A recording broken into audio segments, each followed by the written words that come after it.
it.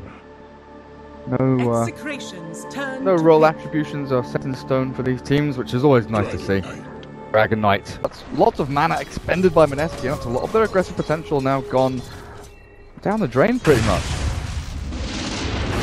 Lane Chemo gonna get glimpsed back, and that should be a kill for the Disruption, trying to get forced out. He might disrupt himself in the very last second. He does.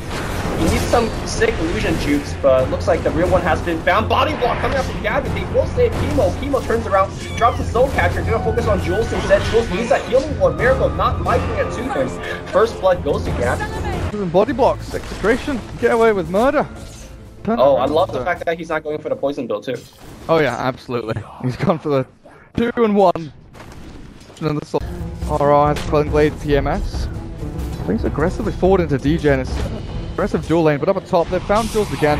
Disruption is set up and it's a simple kill I think there, even with a glimpse back. That removed Gabby from experience range, I think it might have, but still. Juggernaut, despite being a melee hero, is actually much tankier. Morphling will survive, but I think Morphling actually farms less, because every time he walks in for a CS, he'll get pummeled much harder. And you don't want to buy PMS on Morphling, really, yeah. Undying dies to DJ and 3-4-3, so they combo up nicely there. Yep. Top. Won't go in on them just yet. Again, kipping away with the Lucent Beam is very nice, but Dragon Form from Abed. Coming back into position, he'll land a stun, but the damage is lacking here, and Raging Potato, very low on HP, cannot turn right up against it. Another Dragon Tail is ready. Abed might be able to go for this with an arrow to follow through, but won't have the range on it while the Nyx Assassin pops himself to Invis. Not no reveal here, and I think RR with enough mana for another stun in, they wait for forward. Oh, Raging Potato with the low HP play. Actually goes in with a kill, blocks off the arrow line. We'll be able to TP back to Fountain, jumps in. The replicate there as well, Morphling regens up, and now the stun will not land. The waveform ready for Raging Potato, jumps forward, and there we go. A double kill for the Morphling. Perfect play. Routes of travel. Going for those lines, but early aggression is what we want to see from them. So treads for the mid Morphling is going to be sick. Bottom lane, DJ's going in onto Ninja Boogie. Jules has died up at top. The arrow won't land, and now they disrupt him up. And Miracle doesn't even need to spin. He's perfectly fine just walking this one off. But they glimpse back 3-4-3. The leap is available. He holds it as long as he can to turn back and find Miracle here under this tier 1 tower. Radiant's middle tower is under attack. More TP back in. I think they wish they would have glimpse now, but long on cooldown. In fact, being turned around here. Gabby wants to fight. He gets the one kill. He doesn't have rep. He gets soul captured, and he's done. Disruptor is not great in terms of mid game because he's under leveled, and Storm is not that great of a spell against Disruption. We have a TP out by 3-4-3. He will survive the pick up top. Meanwhile, the pings come out on bottom. Mineski wants to fight Gabby. Ninja Boogie moves forward. With his ulti there, the Flesh Golem and the Static Storm, they'll find Lunar under the tower. The Moonlight Shadow was popped to try and save him, but the dominating streak is taken out. It's 10 to 15 minutes without any kind of team fight, any kind of tower contest, but Abed invised up. He sees the... Oh, that's a dead Disruptor. Arrow's gonna hit from the backside. There's that tombstone, but it's a level 1. So it's gonna go back. He gets this demonic first up. He gets also dead. Yeah, he tries to soul rip himself through, but the Lucent Beam from Luna. Top lane DJ gets to wait up win the game because you talked about Mineski's physical damage is lacking. They're essentially relying all on magic, and you just shut that door in terms of the path of combat for Mineski. What can they exactly do if there's double BKB on the course? The Blink Dagger's not going to really accomplish anything because with Blinks, what you usually look for is bottom lane. Oh, hello. DJ just kills Disruptor straight up.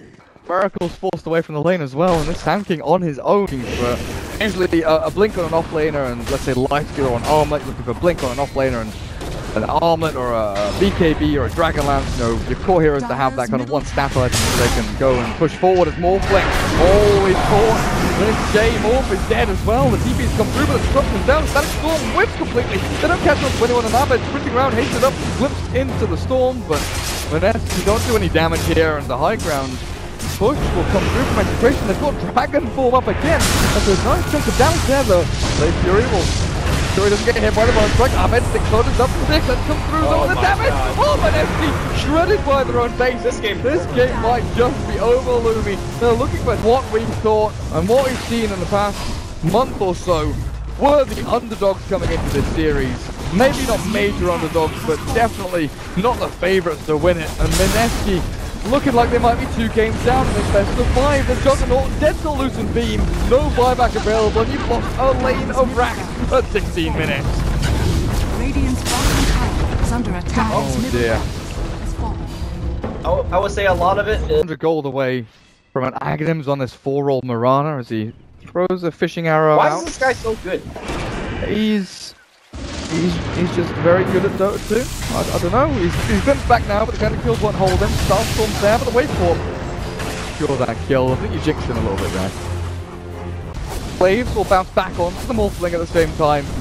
And with a clip available, they might look to pop it once they breach high ground and move on towards the racks, but Jules is dying for the illusions, and there's no rush here from Execration. They can just slowly but surely chip away at buildings. The burst strike and they're going to stun. The Juggernaut goes forward, they chain it nicely. Damage output not quite good enough though as the Wisp will not accomplish anything whatsoever. Miracle spins forward aggressively. He's on his own. The demonic purpose there. The physical damage comes through. Sunstone is dropped. Miracle will survive through it. But finally, guys, the SP pop. And now the epicenter from DJ into the backline for the Eclipse from Luna. Flying through from the moon. And Ninja Boogie somehow survives through it all. But the buyback from Mineski comes to the fight. And the buyback from Miracle. The Juggernaut's dead again. GG is called. Game number 2. It's a 20-minute affair as Execration sweep the floor with Mineski.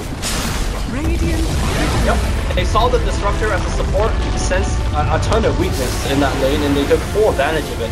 Ninja Boogie helped out mid and helped out bottom, but I honestly thought he should have just parked himself up top, because that was a lane that to me mattered.